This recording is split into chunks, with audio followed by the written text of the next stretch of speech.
उत्तर प्रदेश सरकार दुग्ध उत्पादन बढ़ाने के लिए लगातार प्रयास कर रही है और इसके लिए प्रदेश में नस्ल सुधार के लिए कई केंद्र बनाए गए हैं। साथ ही पशुपालकों को भी इस विषय में लगातार जागरूक किया जा रहा है और इसी को ध्यान में रखकर शनिवार को लखनऊ के इंदिरा गांधी प्रतिष्ठान में भारत में पशु नस्लों का विकास विषय पर एक कार्यशाला का आयोजन किया गया। इसमें मुख्यमंत्री योगी आदित्यनाथ ने गोरखपुर के कृत्रिम गर्भाधान प्रशिक्षण संस्थान और पशुपालन अवसंरचना विकास निधि के तहत प्रदेश में 3 प्रोजेक्टों का उद्घाटन किया। समारोह में मुख्यमंत्री ने कहा कि भारत कृषि प्रधान देश है और यहाँ किसान की समृद्धि के बिना खुशहाली नहीं आ सकती। भारत में कृषि व पशुधन एक दूसरे से जुड़े रहे हैं। अन्नदाता किसान के घर में पशुधन होगा और पशुपालक भी खेती बाड़ी से अवश्य जुड़ा होगा। पीएम मोदी के प्रेरणा से यूपी में भी इस क्षेत्र में महत्वपूर्ण कदम बढ़ाए गए हैं। डबल इंजन सरकार की ऊर्जा का लाभ यूपी ने किया है और यूपी दुग्ध उत्पादन में देश में नंबर 1 पर है। भारत एक कृषि प्रधान देश है। स्वाभाविक रूप से अन्नदाता किसान की खुशहाली और उसकी समृद्धि के बगैर देश में खुशहाली नहीं आ सकती, देश में समृद्धि नहीं आ सकती। भारत जैसे देश में कृषि और पशुधन एक दूसरे से जुड़े रहे हैं, एक दूसरे से अलग नहीं है। जो भी अन्नदाता किसान होगा उसके घर में पशुधन जरूर होगा और जो पशुपालक है वह खेती बाड़ी के साथ भी अवश्य जुड़ा होगा। इनका आपसी इस संबंध को ध्यान में रखते हुए अन्नदाता किसान की समृद्धि और खुशहाली के लिए पिछले 11 वर्ष के अंदर प्रधानमंत्री मोदी जी के नेतृत्व में जो कदम उठाए गए हैं वो अत्यंत महत्वपूर्ण और सराहनीय है। और प्रधानमंत्री जी की प्रेरणा से देश की सबसे बड़ी आबादी के राज्य उत्तर प्रदेश में हम लोगों ने इस क्षेत्र में जो महत्वपूर्ण कदम बढ़ाए हैं, आज उसी का परिणाम है कि डबल इंजन सरकार की ऊर्जा का लाभ उत्तर प्रदेश ने लिया है और आज उत्तर प्रदेश दुग्ध उत्पादन में देश के अंदर नंबर 1 स्थान पर आया है।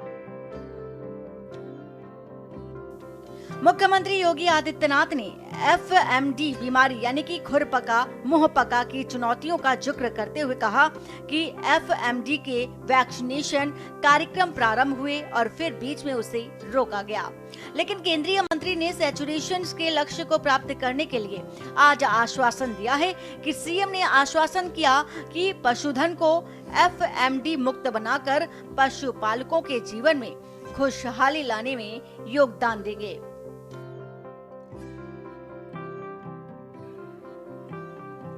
FMD का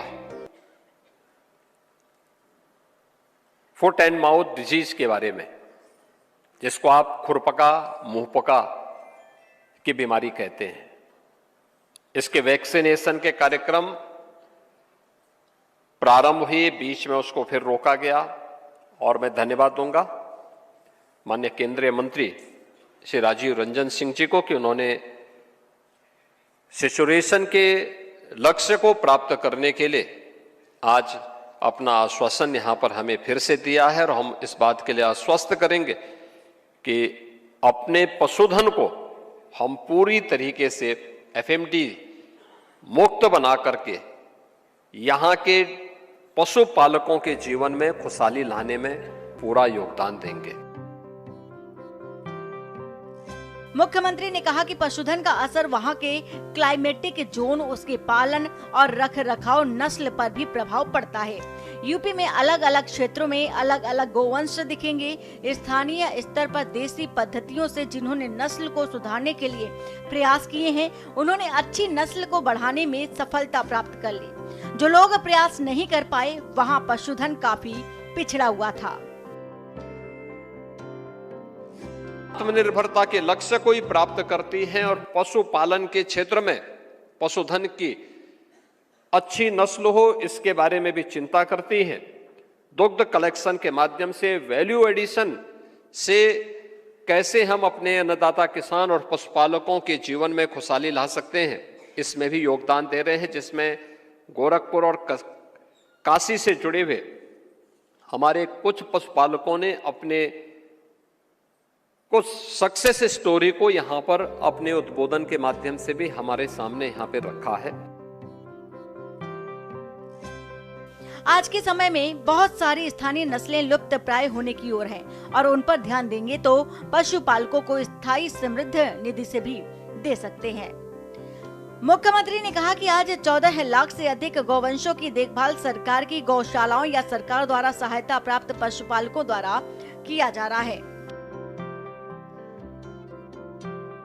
हम लोगों ने 2017 में ही निराश्रित गो आश्रय स्थल की एक कार्य योजना बनाई, 2018 में उसको लागू किया और आज मुझे बताते हुए प्रसन्नता है कि 14 लाख से अधिक गोवंश वर्तमान में सरकार की गौशालाओं में या फिर सरकार के द्वारा सहायता प्राप्त पशुपालकों के बीच में आज उनकी देखभाल की जा रही है, जिसमें प्रति गोवंश जो सरकारी निराश्रित गो आश्रय स्थल है वहां पर सरकार अपने स्तर पर उनका संचालन करती है। मुख्यमंत्री ने 3 स्कीम का जिक्र करते हुए कहा कि सरकार 12 लाख गौवंशों की देखभाल अपने निराश्रित आश्रय और स्थल के माध्यम से भी करती है। दूसरी स्कीम सहभागिता योजना के माध्यम से चालू की गई है और हम किसी भी पशुपालक को 4 गौवंश तक देते हैं। उसकी देखभाल के लिए हर महीने 1500 रुपए प्रति गौवंश देते हैं और इसमें लगभग 2 लाख से अधिक पशुधन 1.25 लाख किसानों के पास है। तीसरी स्कीम कुपोषित परिवारों को निराश्रित गो आश्रय स्थल से बियाई हुई गाय देते हैं और 10,000 से अधिक परिवारों को एक गाय दे रखी है और इससे गोवंश के संरक्षण व संवर्धन को बढ़ाने का कार्य किया जा रहा है। 3 स्कीम हमारी है। एक सरकार स्वयं चलाती है जिसमें 12 लाख से अधिक गोवंश सरकार अपनी निराश्रित गो आश्रय स्थल के माध्यम से उनकी देखभाल करती है। दूसरी स्कीम है जो हम लोगों ने सहभागिता योजना के माध्यम से चालू की है कि किसी भी पशुपालक को हम 4 गोवंश तक देते हैं। 4 गोवंश को कोई भी ले ले, उसकी देखभाल करेगा और हर महीने हम उसे 1500 रुपया एक गोवंश का देते हैं। 1500 रुपया एक गोवंश का उत्तर प्रदेश सरकार उसे उपलब्ध करवाती है। और यह भी एक मुझे प्रसन्नता है कि इसमें लगभग 2 लाख के आसपास किसानों ने इसका लाभ, 2 लाख से अधिक पशुधन इस रूप में लगभग 1,25,000 किसानों के पास यह आज मौजूद है। भारत सरकार को ध्यान देते हुए मुख्यमंत्री योगी ने कहा कि उन्होंने यूपी में मिल्क प्रोड्यूसर को प्रोत्साहित किया है और झांसी के भलनी, गोरखपुर, आगरा, काशी समेत यूपी में 5 मिल्क प्रोड्यूसर कार्यरत हैं। मुख्यमंत्री ने कहा कि वर्तमान परिस्थिति में केमिकल, पेस्टिसाइड और फर्टिलाइजर का अत्यधिक उपयोग नई बीमारियों को जन्म दे रहा है।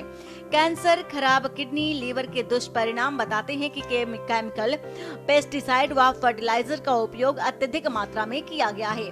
हमें इस समस्या के समाधान का रास्ता निकालना है।